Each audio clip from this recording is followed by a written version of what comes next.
Hi, എല്ലാവർക്കും aim study സെൻറ്ററിൻ്റെ പുതിയൊരു വീഡിയോയിലേക്ക് സ്വാഗതം. അല്ലേ, നമ്മൾക്ക് ഏറ്റവും കൂടുതൽ പഠിക്കാനുള്ള ഒരു ഭാഗമാണ് പ്രോസ് ആൻഡ് ഫിക്ഷൻ.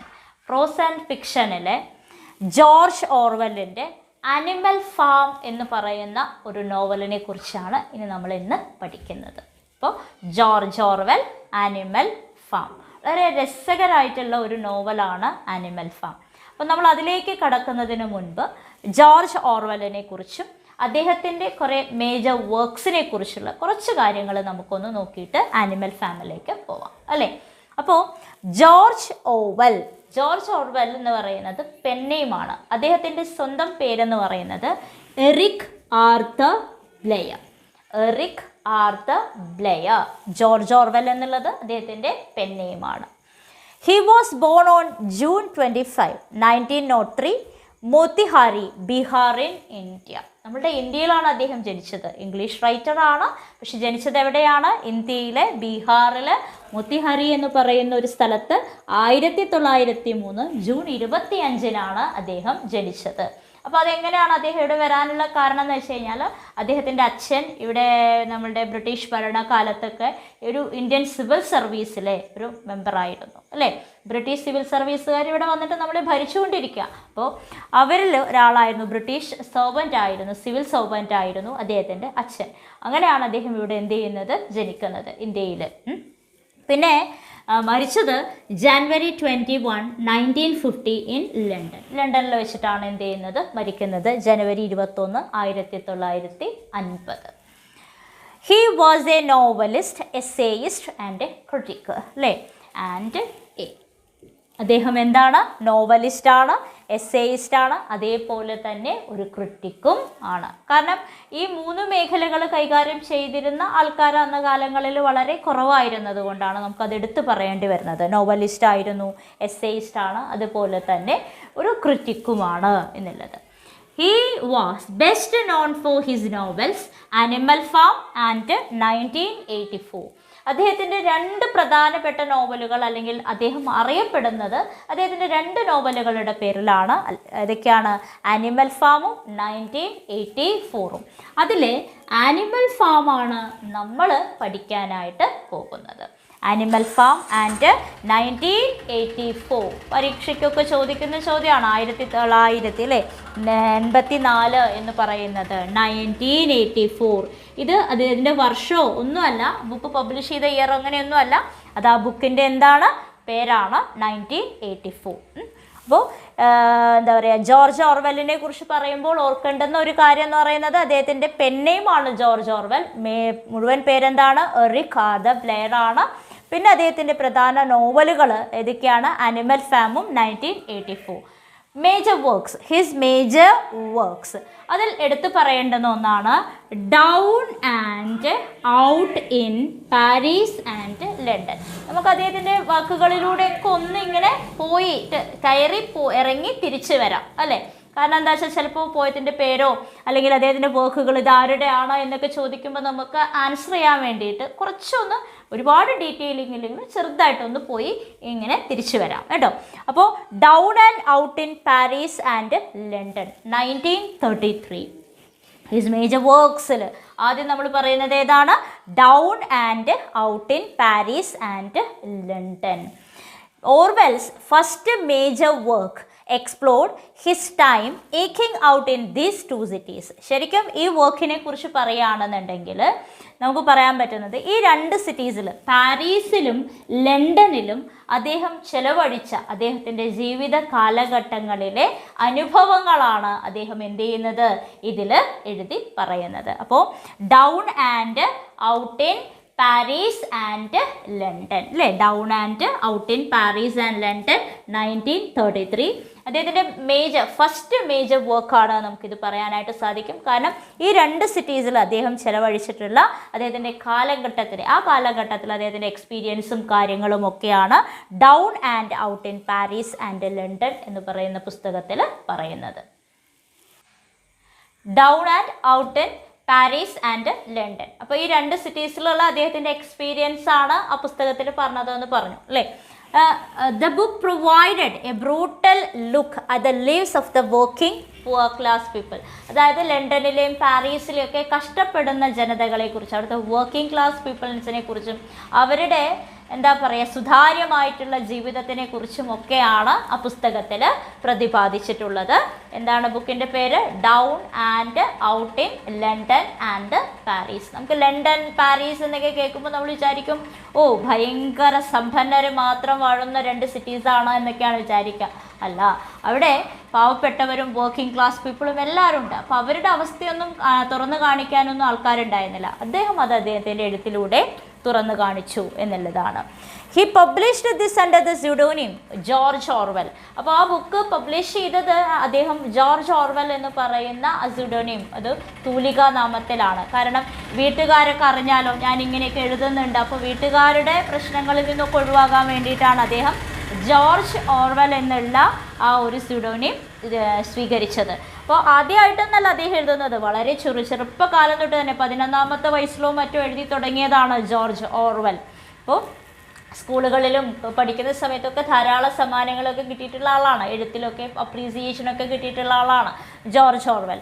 പിന്നീട് എഴുതി തുടങ്ങിയപ്പോൾ ഇങ്ങനെ ആൾക്കാരുടെ പ്രശ്നങ്ങൾ കാര്യങ്ങൾ, അതുമാത്രമല്ല അദ്ദേഹം ഒരു അപ്പർ ക്ലാസ് ഫാമിലിയിലുള്ള വ്യക്തിയാണ്. അപ്പോൾ ഈ വർക്കിംഗ് ക്ലാസ് പീപ്പിളിൻ്റെയൊക്കെ പ്രശ്നങ്ങളൊക്കെ പുറത്തേക്ക് കൊണ്ടുവരുമ്പോൾ എല്ലാവരും അദ്ദേഹത്തിന് എതിരാകുമല്ലോ എന്നൊക്കെ വിചാരിച്ചിട്ടാണ് ജോർജ് ഓർവെൽ എന്നുള്ള പേരിൽ അദ്ദേഹം എഴുതി തുടങ്ങിയത്. ദെൻ അദ്ദേഹത്തിൻ്റെ തന്നെ വേറൊരു പ്രധാനപ്പെട്ടുള്ള ഒരു വർക്കാണ് ബർമീസ് ഡേയ്സ്. ബർമീസ് ഡേയ്സ് 1934 അത് പബ്ലിഷ് ചെയ്തത്. പേരിൽ തന്നെ ഉണ്ട് അല്ലേ, ബർമീസ് ഡേയ്സ് എന്ന് വെച്ച് കഴിഞ്ഞാൽ ബർമയിലെ ദിനങ്ങൾ എന്നുള്ളത്. അപ്പോൾ ബർമീസ് ഡേയ്സ്, അപ്പോൾ ലണ്ടനിലെയും പാരീസിൻ്റെയും എക്സ്പീരിയൻസ് ആണ് ആദ്യത്തെ പുസ്തകത്തിൽ ഉണ്ടായിരുന്നതെങ്കിൽ ബർമീസ് ഡേയ്സിൽ എന്താണ്, Orwell next explored his experiences in Burmese days which offered A dark look at British colonialism in Burma. അല്ലേ, ബർമയിലും ഇന്ത്യയിലും ഒക്കെ ഈ ബ്രിട്ടീഷ് കൊളോണിയലിസം നിലനിന്നിരുന്നൊരു സമയമാണ്. അപ്പോൾ ആ സമയത്തൊക്കെ ബർമ ഇന്ത്യയുടെ ഒരു ഭാഗമായിരുന്നു അല്ലേ. അപ്പോൾ ആ സമയത്ത് ബ്രിട്ടീഷ് കൊളോണിയലിസം ബർമയിൽ നിലനിൽക്കുന്ന ആ ഒരു ഇരുണ്ട കാലഘട്ടത്തിനെ കുറിച്ചിട്ടാണ് ഈ ബർമീസ് ഡേയ്സ് എന്ന് പറയുന്ന പുസ്തകത്തിൽ ഓർവെൽ അദ്ദേഹത്തിൻ്റെ എക്സ്പീരിയൻസുകൾ പങ്കുവച്ചിട്ടുള്ളത്. അപ്പോൾ Orwell's interest in political matters grew rapidly after this novel was published. ഈ ബർമീസ് ഡേയ്സ് എന്ന് പറയുന്ന നോവൽ പബ്ലിഷ് ചെയ്തതിന് ശേഷമാണ് ശരിക്കും ഓർവെലിൻ്റെ ആ പൊളിറ്റിക്കൽ മാറ്റേഴ്സിലൊക്കെയുള്ള അല്ലേ, രാഷ്ട്രീയത്തിലൊക്കെയുള്ള രാഷ്ട്രീയ സംഭവങ്ങൾ, രാഷ്ട്രീയ സാഹചര്യത്തോടൊക്കെയുള്ള ഒരു ഇഷ്ടവും താല്പര്യമൊക്കെ മൂപ്പർക്ക് എന്ത് ചെയ്ത് വന്നത്, കൂടിക്കൂടി വന്നത്. പിന്നെ പരീക്ഷയ്ക്കൊക്കെ ചോദിക്കുന്ന ഒരു ചോദ്യമാണ് ഈ ബർമീസ് ഡേയ്സിലെ പ്രധാന പ്രോട്ടഗനിസ്റ്റ് ആരാണ്? പ്രോട്ടഗനിസ്റ്റ് മീൻസ് എന്താണ്, ഹീറോ അല്ലെ, മെയിൻ ക്യാരക്ടർ. ആരാണ് മെയിൻ ക്യാരക്ടർ? ഫ്ലോറി. പ്രോട്ടഗനിസ്റ്റ് ആരാണ്? ഫ്ലോറി. അപ്പോൾ മുഴുവൻ കഥകൾ നമ്മൾ പറയേണ്ട ആവശ്യമില്ലല്ലോ. ബർമീസ് ഡേയ്സ് എന്താണ്, മെയിൻ പ്രോട്ടഗനിസ്റ്റ് ആരാണ്? ഫ്ലോറി ആണ്. ഓർക്കുക, ബർമീസ് ഡേയ്സ് എന്നുള്ളത് ബർമയിലെ എക്സ്പീരിയൻസുമായിട്ട് റിലേറ്റ് ചെയ്തിട്ടാണ് അദ്ദേഹം എഴുതിയത്. അതിലെ പ്രധാന തീം എന്ന് പറയുന്നത് എന്താണ്? ബ്രിട്ടീഷ് കൊളോണിയലിസം ആണ് കേട്ടോ. ബ്രിട്ടീഷ് കൊളോണിയലിസം ഒരു പൊളിറ്റിക്കൽ പ്രശ്നത്തിനെ എടുത്തിട്ടാണ് അദ്ദേഹം ആ സമയത്ത് ആ പുസ്തകം എഴുതിയത്. അപ്പോൾ നമുക്ക് ഈ പൊളിറ്റിക്കലി അദ്ദേഹത്തിന് വളരെ താല്പര്യമൊക്കെ ഉണ്ടായി എന്ന് പറഞ്ഞു അല്ലേ. 1936 Orwell participated in Spanish civil വാർ. ഈ പൊളിറ്റിക്കലി വളരെ ഇൻഫ്ലുവൻസ്ഡ് ഒക്കെ ആയി മാറിയപ്പോൾ എഴുത്തുകാരെല്ലാവരും യുദ്ധങ്ങളിലൊക്കെ പങ്കെടുക്കാൻ തുടങ്ങി. നമുക്കറിയാം 2ാം ലോക മഹായുദ്ധത്തിനും 1ാം ലോക മഹായുദ്ധത്തിനും ഒക്കെ ധാരാളം എഴുത്തുകാരൊക്കെ പങ്കെടുത്തിരുന്ന കാര്യങ്ങളൊക്കെ അറിയാം. അപ്പോൾ ഇദ്ദേഹം 1936 സ്പാനിഷ് സിവിൽ വാറിൽ എന്ത് ചെയ്തു? പങ്കെടുത്തു. ആ സ്പാനിഷ് സിവിൽ വാർ എന്നുള്ളത് പറയാനായിട്ടുള്ള കാരണം എന്താ വെച്ചാൽ ജോർജ് ഓർവെലും ഒക്കെ ആയിട്ട് റിലേറ്റ് ചെയ്തിട്ട് സ്പാനിഷ് സിവിൽ വാർ എന്ന ക്വസ്റ്റ്യൻസിലൊക്കെ എന്ത് ചെയ്യാറുണ്ട്? കാണാറുണ്ട്. അപ്പോൾ സ്പാനിഷ് സിവിൽ വാറിൽ അദ്ദേഹം പാർട്ടിസിപ്പേറ്റ് ചെയ്യുന്നു. He was badly injured and getting problem in the throat and the arm. എവിടേക്കാണ് ആ യുദ്ധത്തിൽ പങ്കെടുത്തതിൻ്റെ ഭാഗമായിട്ട് തൊണ്ടയിലും കയ്യിലും ഒക്കെ വലിയ പ്രശ്നങ്ങളൊക്കെ ആയി. പിന്നെ നമുക്കറിയാം അദ്ദേഹം ജീവിതകാലം മുഴുവനും എന്ത് പേഷ്യൻ്റ് ആയിരുന്നു? ട്യൂബർകുലോസിസ് പേഷ്യൻ്റ് ആണ്. യുദ്ധത്തിൻ്റെ ഭാഗമായിട്ട് അദ്ദേഹത്തിന് കിട്ടിയിട്ടുള്ള രോഗമായിരിക്കാം. അത് ജീവിതകാലം മുഴുവനും അദ്ദേഹം എന്താണ് ഈ ട്യൂബർകുലോസിസ് TBക്ക് അടിമയായിരുന്നു. മരണം വരെ അദ്ദേഹത്തിന് ട്യൂബർകുലോസിസ് ഉണ്ടായിരുന്നു. അപ്പോൾ എന്താ പറയുക ബർമീസ് ഡേയ്സ്, ബർമയിൽ അദ്ദേഹത്തിൻ്റെ എക്സ്പീരിയൻസും കാര്യങ്ങളൊക്കെ അദ്ദേഹം ഷെയർ ചെയ്യുന്നതാണ്. അതേപോലെ തന്നെ അദ്ദേഹം ബർമയിൽ ഉണ്ടാകുന്ന സമയത്ത് ബ്രിട്ടീഷ് കൊളോണിയലിസത്തിൻ്റെ ഒരു കാലമായിരുന്നു. അപ്പോൾ ആ ഒരു പൊളിറ്റിക്കൽ സാറ്റയർ കൂടി അദ്ദേഹം അതിൽ ഉൾപ്പെടുത്തിയിട്ടുണ്ട്. നെക്സ്റ്റ് വർക്ക് അല്ലേ, നമ്മളുടെ ജോർജ് ഓർവെല്ലിൻ്റെ പ്രധാനപ്പെട്ട നോവൽ ഒന്നാണെന്ന് പറഞ്ഞു, 1984. It was published in 1949. 1947 publish ചെയ്തത്. It was his master work. അപ്പോൾ ജോർജ് ഓർവെല്ലിൻ്റെ മാസ്റ്റർ വർക്കായിട്ടാണ് 1984 അറിയപ്പെടുന്നത്. It is also called an anti utopian novel. അപ്പോൾ ജോർജ് ഓർവെല്ലിൻ്റെ ഏത് നോവലാണ് ആൻറ്റി ഉട്ടോപ്പിയൻ എന്നുള്ള പേരിൽ അറിയപ്പെടുന്നത്? ഏതാണ്? 1984 അല്ലേ, ഒരു ചോദ്യമായി. It was published in the late stages of his battle with TB and soon before his death. ശരിക്കും അദ്ദേഹത്തിൻ്റെ അവസാന കാലഘട്ടത്തിൽ TB ആയിട്ട് ഇങ്ങനെ മല്ലടിച്ചു കൊണ്ടിരിക്കുന്ന സമയത്ത് അദ്ദേഹം എഴുതിയ നോവലാണ് 1984. മരിക്കുന്നതിന് കുറച്ച് മുൻപാണ് അത് പബ്ലിഷ് ചെയ്തത്. അതുകൊണ്ട് തന്നെയാണ് ആ 1984 ഒക്കെ വളരെ എന്താ പറയുക സിനിമയായിട്ടും അല്ലേ ഒക്കെ വന്നത്. In the novel, Orwell gave readers a glimpse into what would happen if the government controlled every detail of a person's life down to their own private thoughts. വളരെ അതിൻ്റെ തീം വളരെ ഇമ്പോർട്ടൻ്റ് ആണ്. 1984 അത് മാസ്റ്റർ വർക്കാണെന്ന് പറഞ്ഞു നമ്മൾ ഓർവെല്ലിൻ്റെ. ഒന്നുകൂടെ എന്താണ് അതിൻ്റെ തീം എന്ന് വെച്ച് കഴിഞ്ഞാൽ, അല്ലെങ്കിൽ അതിൻ്റെ കണ്ടൻറ് എന്ന് പറയുന്നത്, ആ ഓർവെല്ല് നമ്മളെ ഓർമ്മിപ്പിക്കുകയാണ്. റീഡേഴ്സിനെ എന്താണ് ഓർമ്മിപ്പിക്കുന്നത്? What would happen if the government controlled അല്ലേ, ഗവൺമെൻറ് നമ്മളുടെ എല്ലാ പേഴ്സണൽ ലൈഫിനെയും എല്ലാത്തിനെയും ഗവൺമെൻറ് കൺട്രോൾ ചെയ്യാൻ തുടങ്ങിക്കഴിഞ്ഞാൽ എന്തായിരിക്കും സംഭവിക്കുക എന്നുള്ളതിലേക്കുള്ള ഒരു എത്തിനോട്ടമാണ് 1984. Down to their private thoughts, നമ്മളുടെ പ്രൈവറ്റ് ആയിട്ടുള്ള ചിന്തകളെ പോലും കൺട്രോൾ ചെയ്യുന്നത് ഗവൺമെൻറ് ആണെങ്കിൽ എന്തായിരിക്കും അവസ്ഥ അല്ലേ? അപ്പോൾ ആ ഒരു ചോദ്യവും അതിലേക്കുള്ള ഒരു ഉത്തരവൊക്കെയാണ്, അല്ലെങ്കിൽ അതിലേക്കുള്ള ഒരു എത്തിനോട്ടമാണ് ഈ 1984 എന്ന് പറയുന്ന പുസ്തകത്തിലൂടെ ജോർജ് ഓർവെൽ റീഡേഴ്സിന് കൊടുത്തിട്ടുള്ള ഒരു കാര്യം. അപ്പോൾ നമുക്ക് എന്തുകൊണ്ടാണ് അങ്ങനെ ജോർജ് ഓർവെൽ ചിന്തിക്കാനുള്ള കാരണം എന്ന് ചോദിച്ചു കഴിഞ്ഞാൽ, അന്നത്തെ ആ ഒരു സാമൂഹിക ചുറ്റുപാടുകൾ അല്ലേ, സോഷ്യൽ എന്താ പറയുക റൂൾസ് റെഗുലേഷൻസ്, അന്നുണ്ടായിരുന്ന നിയമങ്ങൾ കാര്യങ്ങളൊക്കെ തന്നെ ആയിരിക്കാം. പ്രൈവറ്റ് ആയിട്ടുള്ള പേഴ്സണൽ ലൈഫുകളും പ്രൈവറ്റ് തോട്ട്സ് പോലും ഒരു ഗവൺമെൻറ്റിൻ്റെ കൺട്രോളിൽ വന്നു കഴിഞ്ഞാൽ എന്തായിരിക്കും ആൾക്കാരുടെ ജീവിതത്തിൽ ഉണ്ടാവുക? വളരെ രസകരമായിട്ടുള്ള ഒരു സംഭവം തന്നെയാണ് 1984. That was published in 1949. ഇപ്പോൾ ഇവിടെ 1949 എഴുതിയിട്ട് 1984 എന്താണ് എഴുതിയിരിക്കുന്നത് എന്നല്ല, അത് പബ്ലിഷ് ചെയ്തിട്ടുള്ള ഇയർ ആണ് അല്ലേ. ഇപ്പോൾ ഞാൻ പറഞ്ഞു ആനിമൽ ഫാമും 1984 ജോർജ് ഓർവെല്ലിൻ്റെ വളരെ ഫേമസ് ആയിട്ടുള്ള നോവൽസ് ആണെന്ന് പറഞ്ഞു. ഇത് രണ്ടും both these books are published towards the end of Orwell's life. ഓർവെല്ലിൻ്റെ ജീവിതത്തിൻ്റെ അവസാനം പബ്ലിഷ് ചെയ്തത്. ഇപ്പോൾ ആനിമൽ ഫാം ആണെങ്കിലോ 1945 അല്ലേ. അപ്പോൾ ഏകദേശം അദ്ദേഹത്തിൻ്റെ ആ ഒരു അവസാന കാലഘട്ടങ്ങളിൽ പ്രസിദ്ധീകരിച്ചിട്ടുള്ള 2 നോവലുകളാണ് ആനിമൽ ഫാമും 1984. പിന്നീട് ഇത് രണ്ടും സിനിമകളൊക്കെ ആയിട്ട് മാറിയിട്ടുണ്ട്. സിനിമകളൊക്കെ മാറി വളരെയധികം ഒരു പോപ്പുലാരിറ്റി, മരണത്തിനൊക്കെ മുൻപ് വളരെയധികം പോപ്പുലാരിറ്റി ഒക്കെ അദ്ദേഹത്തിന് അതിനോടുകൂടെ ആസ്വദിക്കാനൊക്കെ ആയിട്ട് സാധിച്ചു. അപ്പോൾ 1984 എന്ന് പറയുന്ന പുസ്തകം അദ്ദേഹത്തിൻ്റെ മാസ്റ്റർ പീസുകളിൽ ഒന്നാണ്. ദെൻ ജോർജ് ഓർവെല്ലിൻ്റെ പ്രധാനപ്പെട്ടുള്ള വേറൊരു വർക്കാണ് എ ക്ലർജി മാൻസ് ഡോട്ടർ. 1935 അത് പബ്ലിഷ് ചെയ്തത്. A clergy man's daughter. It tells the story of Dorothy hair. പറയുന്ന സമയത്ത് അതിൻ്റെ ആ ക്യാരക്ടേഴ്സൊക്കെ ഓരോന്നും ഇമ്പോർട്ടൻ്റ് ആയിട്ട് ചിലപ്പോൾ ചോദിക്കുന്നത് ഡൊറോത്തി ഹെയർ ഏതിലത്തെ ക്യാരക്ടറാണ്, അല്ലെങ്കിൽ ജോർജ് ഓർവെല്ലിൻ്റെ ഏത് ബുക്കിലത്തെ ആണ്, ഏത് നോവലിലെ ആണ് എന്നൊക്കെ ചോദിക്കാം. അപ്പോൾ അതുകൊണ്ടാണ്. അപ്പോൾ ഡൊറോത്തി ഹെയറിൻ്റെ കഥയാണ് പറയുന്നത്. The clergy man's daughter. ആ ക്ലർജി മാൻസ് ഡോട്ടർ എന്നുള്ള ഈ ടൈറ്റിലില്ലേ, ആ ടൈറ്റിലിൽ പറയുന്ന ആ ക്ലർജി മാൻ്റെ മകൾ ആരാണ്? ഈ ഡൊറോത്തി ഹെയർ ആണ്. The Clergyman's Daughter. ആ ക്ലേർജിമാൻസ് ഡോട്ടർ എന്നുള്ള ടൈറ്റിൽ ആരെയാണ് റെപ്രസെൻ്റ് ചെയ്യുന്നത്? ഡൊറോത്തി ഹെയറിനെ. അവരുടെ കഥയാണ് ക്ലേർജിമാൻസ് ഡോട്ടർ പറയുന്നത്. 1935 പബ്ലിഷ് ചെയ്തത്. It is Orwell's most formally experimental novel. ഓവലിൻ്റെ തന്നെ വളരെ ഫോമലായിട്ടുള്ള ഒരു എക്സ്പെരിമെൻ്റൽ നോവലായിട്ടാണ് ക്ലേർജിമാൻസ് ഡോട്ടറിനെ കണക്കാക്കുന്നത്. Then Keep the Aspidistra Flying. എന്തൊരു പേരാണ് അല്ലേ. Keep the Aspidistra Flying is the first published in 1936. is a socially critical novel. സാമൂഹികമായിട്ട് വിമർശനങ്ങളൊക്കെ കൊണ്ടുവന്നിട്ടുള്ള ഒരു നോവലായിരുന്നു ഇതെന്ന് പറയുന്നത്. Aspidistra Flying. Keep the Aspidistra Flying 1936 publish ചെയ്തത്. സോഷ്യലി ക്രിട്ടിക്കൽ നോവലാണ്. ഈ ടേമുകളൊക്കെ എടുത്തു പറയുമ്പോൾ അത് അങ്ങനെ തന്നെ ഓർത്തു വയ്ക്കുക. ഏത് നോവലാണ് സോഷ്യലി ക്രിട്ടിക്കൽ നോവലായിട്ട് കണക്കാക്കുന്നത്? Keep the Aspidistra Flying. George ഓർവെലിൻ്റെ എന്ത് നോവലാണ്?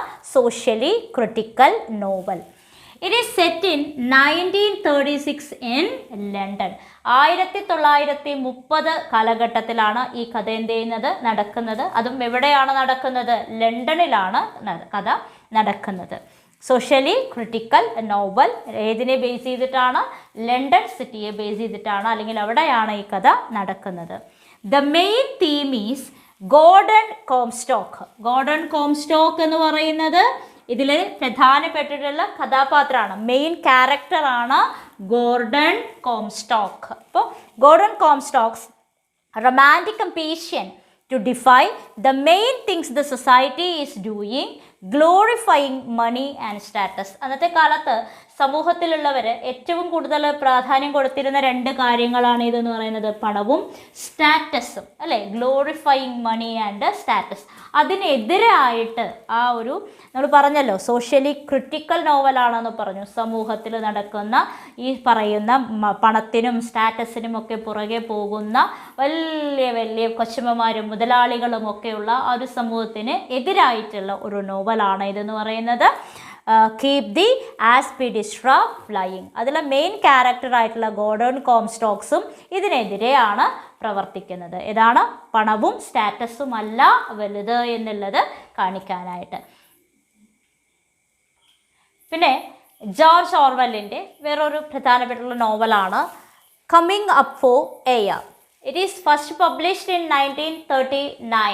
1939 June, shortly after the outbreak of world war II. രണ്ടാം ലോക മഹായുദ്ധം ഒക്കെ വന്നതിൻ്റെ ഒരു എന്താ പറയുക അടുത്ത് തന്നെ ആയിട്ട് പബ്ലിഷ് ചെയ്തിട്ടുള്ള ഒരു പുസ്തകമാണ് ഇതെന്ന് പറയുന്നത് കമ്മിങ് അപ്പ് ഫോർ എയർ. അപ്പോൾ തന്നെ നമുക്കറിയാം എന്തായിരിക്കും അതിലുണ്ടാകുന്നത്. രണ്ടാം ലോക മഹായുദ്ധമൊക്കെ ആയിട്ട് ഫേസ് ചെയ്തിട്ടുള്ള കുറച്ച് കാര്യങ്ങളൊക്കെ ആയിരിക്കാം അല്ലേ. അന്നത്തെ കഷ്ടപ്പാടും ദുരിതങ്ങളും ബുദ്ധിമുട്ടുകളും ഒക്കെ തന്നെ ആയിരിക്കാം കണ്ടൻ്റായിട്ട് വരുന്നത്. Then the Road to Wigan Pier. Wigan എന്നാണ് WIGAN വിഗൻ പയർ. എന്താണ്? 1937 അത് പബ്ലിഷ് ചെയ്തത്. A documentary account of poverty in Britain and investigated social conditions there. ശരിക്കും ബ്രിട്ടനിലുള്ള ദാരിദ്ര്യം, ബുദ്ധിമുട്ട്, അന്നുണ്ടായിരുന്ന സോഷ്യൽ കണ്ടീഷൻസൊക്കെയാണ് ശരിക്കും ദ റോഡ് ടു വിഗൻ പേരിൽ ജോർജ് ഓർവെൽ പരാമർശിച്ചിരിക്കുന്നത്. നമ്മൾ വിചാരിക്കും ബ്രിട്ടീഷ് എന്ന് പറയുന്നത് ഒരു വലിയൊരു അധീന ശക്തിയാണ് അല്ലേ, അതിൻ്റെ കീഴിൽ ഒരുപാട് രാജ്യങ്ങളുണ്ട്. അപ്പോൾ ബ്രിട്ടീഷിലുള്ള ആൾക്കാർക്കൊന്നും ദാരിദ്ര്യമോ ബുദ്ധിമുട്ടോ ഒന്നുമില്ല, അവരുടെ സോഷ്യൽ കണ്ടീഷൻസ് അവരെല്ലാവരും വെൽ സെറ്റിൽഡ് ആണ് എന്നുള്ളതൊക്കെ അല്ല. അന്നുണ്ടായിരുന്ന അവരുടെ രാജ്യത്ത് ബ്രിട്ടീഷുകാരുടെ, ഇപ്പോൾ നമുക്കറിയാം സെക്കൻഡ് വേൾഡ് വാറൊക്കെ കഴിഞ്ഞപ്പോഴേക്കും ബ്രിട്ടൻ്റെ ആ ഒരു എന്താ പറയുക ഏകാധിപത്യം അല്ലെങ്കിൽ ആ ഉന്നത നിലയിലുണ്ടായിരുന്നതിൽ നിന്നും കുറച്ചൊക്കെ ഒരു വീഴ്ച വന്നു. അവിടുത്തെ ആൾക്കാർക്ക് ഈ യുദ്ധങ്ങളൊക്കെ ദാരിദ്ര്യവും ബുദ്ധിമുട്ടും ഒക്കെ കൊടുത്തു എന്നുള്ളതും അവരുടെ സോഷ്യൽ കണ്ടീഷൻസിലൊക്കെ മാറ്റം വന്നു എന്നുള്ളതൊക്കെ നമ്മൾ പഠിച്ചിട്ടുള്ളതാണ് അല്ലേ. അപ്പോൾ അതൊക്കെ തന്നെയാണ് the Road to Wigan Pier എന്ന് പറയുന്ന ജോർജ് ഓർവെലിൻ്റെ പുസ്തകത്തിൽ അദ്ദേഹം പരാമർശിച്ചിരുന്നത്. Then homage to Catalonia. The homage to Catalonia. It is his personal experiences and observations fighting for the Republican army during the Spanish civil വാർ. നമ്മൾ പറഞ്ഞല്ലോ, ജോർജ് ഓർവെല്ലിനെ കുറിച്ച് ആദ്യം പറഞ്ഞപ്പോൾ തന്നെ പറഞ്ഞു, അദ്ദേഹം സ്പാനിഷ് സിവിൽ വാറിലൊക്കെ എന്ത് ചെയ്തിട്ടുണ്ട്, പങ്കെടുത്തിട്ടുണ്ട് എന്ന് പറഞ്ഞു. അദ്ദേഹം ആർക്ക് വേണ്ടിയിട്ടായിരുന്നു എന്തായാലും പങ്കെടുത്തത്? റിപ്പബ്ലിക്കൻ ആർമി അല്ലേ, റിപ്പബ്ലിക്കൻ ആർമി. അപ്പോൾ ആ സമയത്ത് ഈ സ്പാനിഷ് സിവിൽ വാർ സമയത്ത് അദ്ദേഹത്തിൻ്റെ പേഴ്സണൽ ലൈഫിൽ ഉണ്ടായിട്ടുള്ള എക്സ്പീരിയൻസും അദ്ദേഹത്തിൻ്റെ ഒബ്സർവേഷൻസും ഒക്കെയാണ് ഹൊമേജ് ടു കാറ്റലോണിയ എന്ന് പറയുന്ന ആ പുസ്തകത്തിൽ പരാമർശിച്ചിട്ടുള്ളത്. നമുക്കറിയാം, സ്പാനിഷ് സിവിൽ വാറിനെ കുറിച്ച് പറയുമ്പോൾ this war was one of the shaping events on his political outlook. അദ്ദേഹത്തിൻ്റെ ജീവിതത്തിലെ രാഷ്ട്രീയത്തിൻ്റെ ആ ഒരു കാഴ്ചപ്പാടിനെ തന്നെ മാറ്റിമറിച്ചതായിരുന്നു ഈ സ്പാനിഷ് സിവിൽ വാർ. അതിൽ പങ്കാളി കൂടി ആയപ്പോൾ തീർച്ചയായിട്ടും ഒരു എഴുത്തുകാരനാണ്. അപ്പോൾ തീർച്ചയായിട്ടും അദ്ദേഹത്തിൻ്റെ ആ ഒരു ആറ്റിറ്റ്യൂഡിലും എഴുത്തിലും ഒക്കെ എന്ത് വന്നിട്ടുണ്ടാകാം, മാറ്റം വന്നിട്ടുണ്ടാവാം. പണ്ടൊക്കെ എഴുത്തുകാരും കൂടി രാഷ്ട്രത്തിൻ്റെയൊക്കെ ഒരു ഭാഗമായിരുന്നു. ഈ സോഷ്യൽ കണ്ടീഷൻസും കാര്യങ്ങളും ഒക്കെ ജനങ്ങളെ അറിയിച്ചിരുന്നത് ആരാണ്? എഴുത്തുകാരാണ്. അപ്പോൾ ഈ സ്പാനിഷ് സിവിൽ വാർ അദ്ദേഹത്തിൻ്റെ ജീവിതത്തിൽ ഒരുപാട് മാറ്റങ്ങൾ കൊണ്ടുവന്നു. പൊളിറ്റിക്കൽ ഔട്ട്ലുക്ക്, രാഷ്ട്രീയത്തിലൊക്കെ ഇറങ്ങാനൊക്കെ അദ്ദേഹത്തിനെ സഹായിച്ചത് ഇതാണ്. അപ്പോൾ ഹൊമേജ് ടു കാറ്റലോണിയ എന്ന് പറയുന്ന ആ പുസ്തകത്തിൽ, ആ നോവലിൽ അദ്ദേഹം ഈ പറഞ്ഞ കാര്യങ്ങൾ, റിപ്പബ്ലിക്കൻ ആർമിക്ക് വേണ്ടി അദ്ദേഹം സ്പാനിഷ് സിവിൽ വാറിൽ ഫോർട്ട് ചെയ്തപ്പോൾ ഉണ്ടായിട്ടുള്ള എക്സ്പീരിയൻസും ഒബ്സർവേഷൻസും ഒക്കെയാണ് പറഞ്ഞത്. അപ്പോൾ ഇദ്ദേഹത്തിൻ്റെ നോവലുകളുടെ ഒരു ലിസ്റ്റ് എടുത്ത് നോക്കുകയാണെങ്കിൽ അനിമൽ ഫാം എന്ന് പറയുന്നത് നമ്മൾ പഠിക്കുന്നത് അനിമൽ ഫാമാണ്. അതുപോലെ തന്നെ വളരെ ഇമ്പോർട്ടൻ്റ് ആയിട്ടുള്ളതാണ് ജോർജ് ഓർവെല്ലിൻ്റെ എല്ലാ നോവലുകളും. അപ്പോൾ ജോർജ് ഓർവെല്ലിൻ്റെ കുറച്ച് എഴുത്തുകളും അനിമൽ ഫാമും ഒക്കെ ആയിട്ട് നമുക്ക് അടുത്ത വീഡിയോയിൽ കാണാം.